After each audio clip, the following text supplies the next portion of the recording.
Good morning, friends. What a beautiful way to start the day here at the old Leatherwood Forge Low Water Bridge.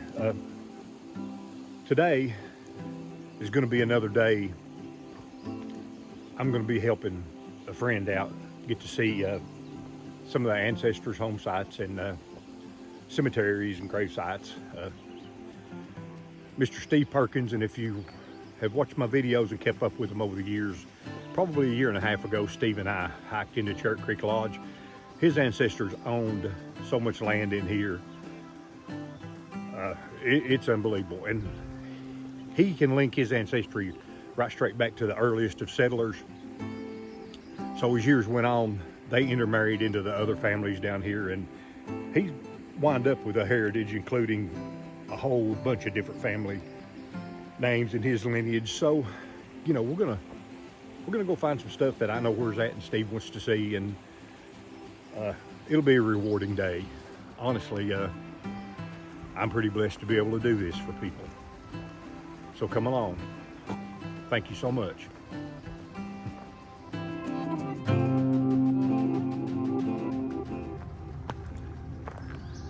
Yeah, we stopped for a second. We're 45 minutes into our drive. We still got 15, 20 minutes to go. It's a long way over in here. We're at the old Peters Mountain Lookout Tower site. And I can remember as a kid when the tower was still here and actually going up in it, the rangers would let you come up in it with them. So we're gonna head on here in just a second. It's a tiny, pretty little arch known as Edda's Arch. Nice and sandy underneath, goes on and just makes you want to roll out a sleeping bag and build up a little fire and stay the night here. It's just such a gorgeous little thing. And there are several people that I know that lived in this area have talked about his kids coming up and playing under this arch growing up. But we're gonna move along. We drove all the way out to the end of this little gravel road. It's narrow, it's not that bad. Kind of bumpy in places, but leads out here to the John Lindsay Kid Cemetery. And the sign is broken down, of course. Yeah, try to fix it in a minute. And Steve's out here photographing some stuff. He's kin to a whole lot of these people.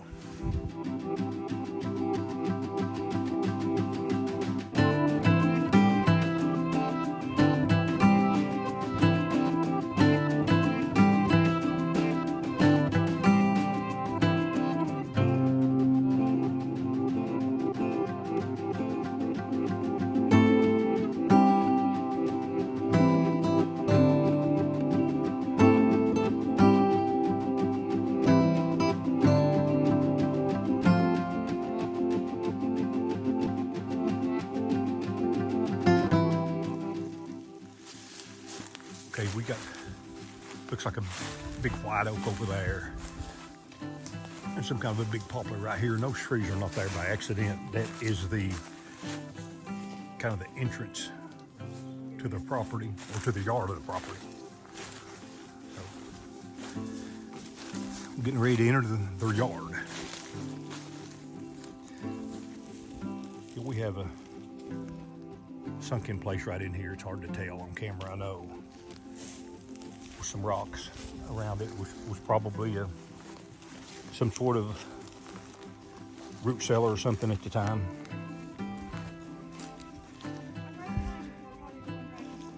Kind of looks to me like we've had a bear digging around this old stump here looking for termites or grubs or something. And that's pretty fresh. A few days maybe. But anyway, the impressive thing about it is too, is this retaining wall runs all the way around through here, and they have actually built that and put dirt in behind it to level up their cabin spot. And that's amazing what these people could do.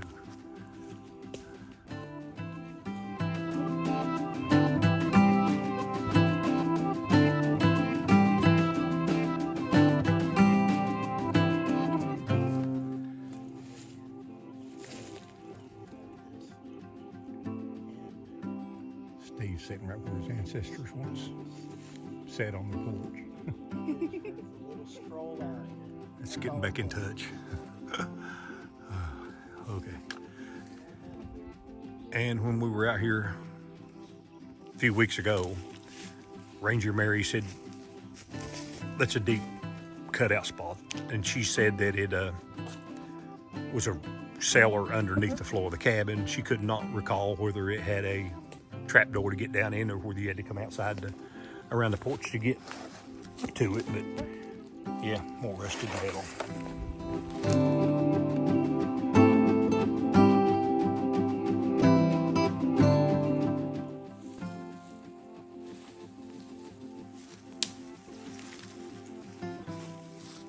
Yeah, the chimney here built in the early 1900s, so it's over 100 years old. It's a prime example of the skills, craftsmanship of these people.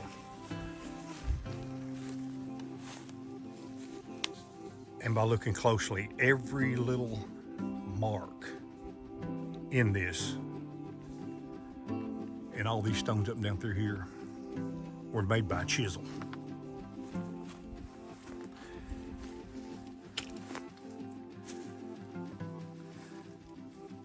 Right there. And how long would it take one of us to sit down with a chisel and a hammer and chisel out one of these stones, let alone square every stone up in this old chimney? I mean, it's amazing what these people could do and how they could do it.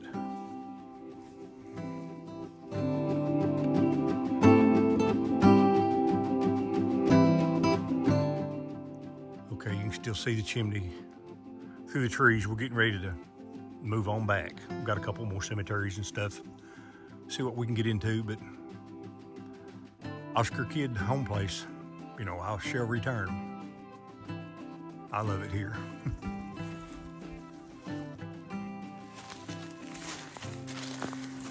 Yeah, these old roads out here, kind of hard to follow at times, but that's all we got.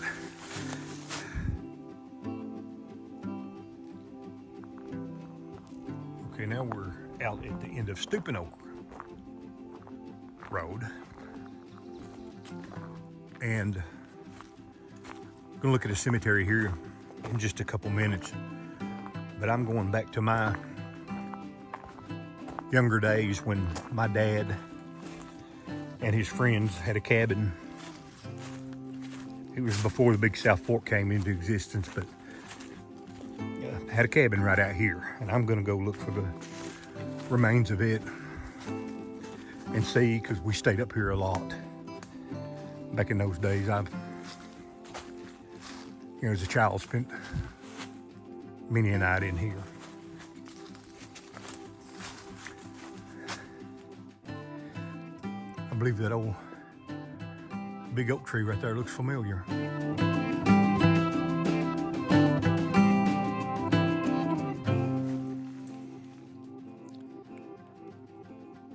Yeah, nice flat area right here, you know. Rocks there, stack of rocks right over there. Kind of get the outline of the old cabin.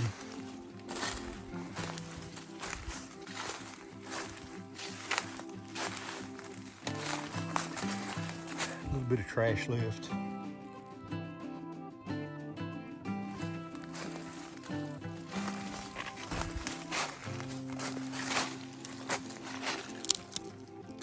I don't know what that is. Yeah, that's kind of thick stuff, like an old inner tube maybe or something. I don't know. You carried those when you came up in here, fix your tires with back in the days. You know, you didn't have tubeless tires. I guess they were just coming out back in those days.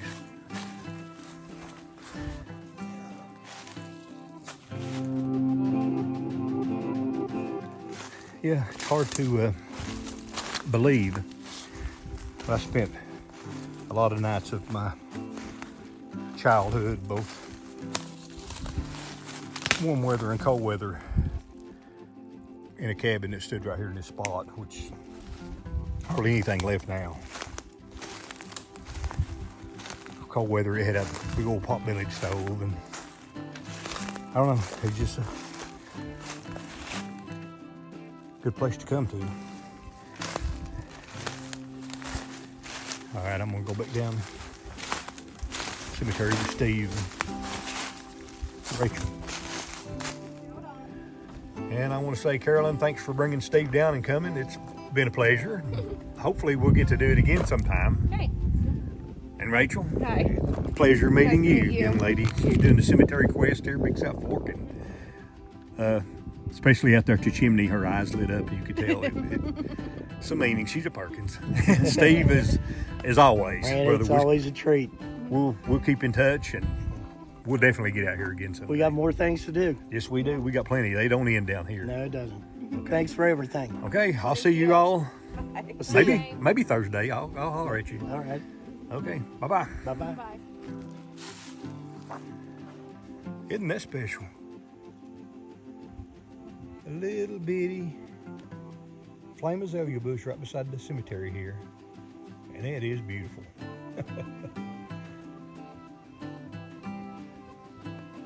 Okay, I'm gonna head up the road and see what else I can get into.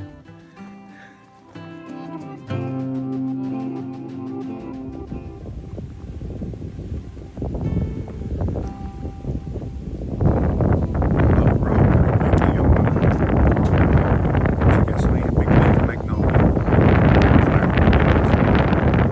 Big flat flares on there, as big as a dinner. I'll try to get closer.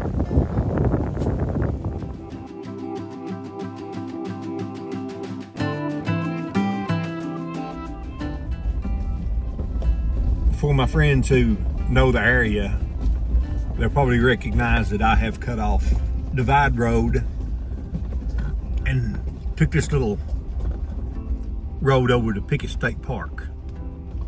And look at this. We get to ford the creek. Man, that's nice.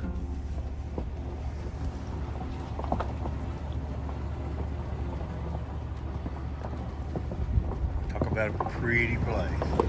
It's cool too.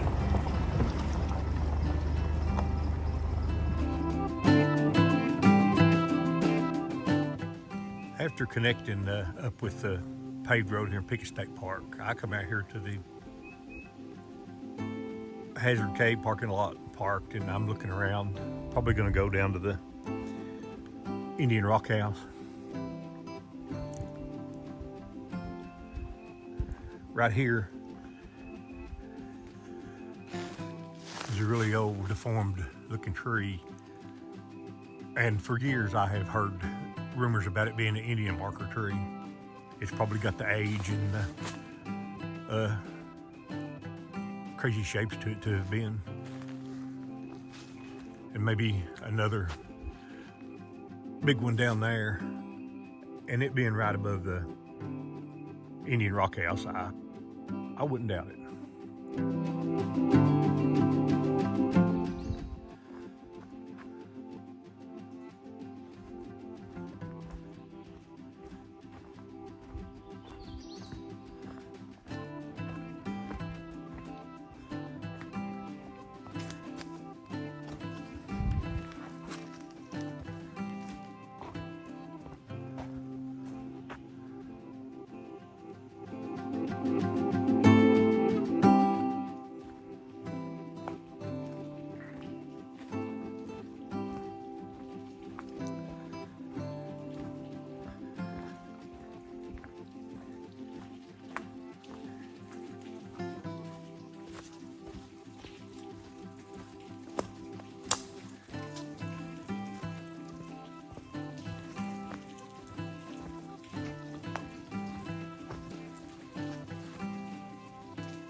Just look how clear and clean that water is.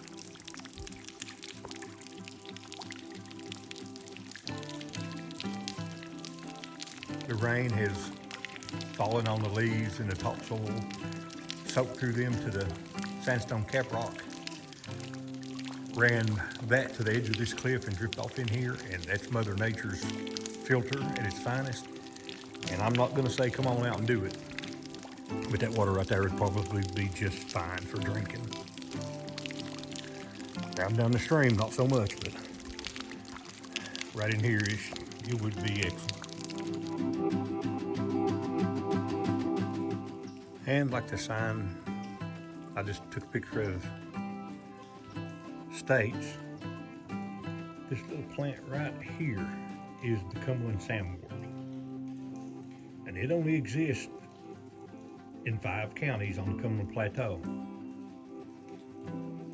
And nowhere else on planet Earth. And it demands a sandy, moist, shady, cool habitat, and there's not that many of those. And the sign says it's on the federal endangered species list. I think it has been taken off of that now. So yeah, if you come down in here, it's important to stay back behind these rails to protect it.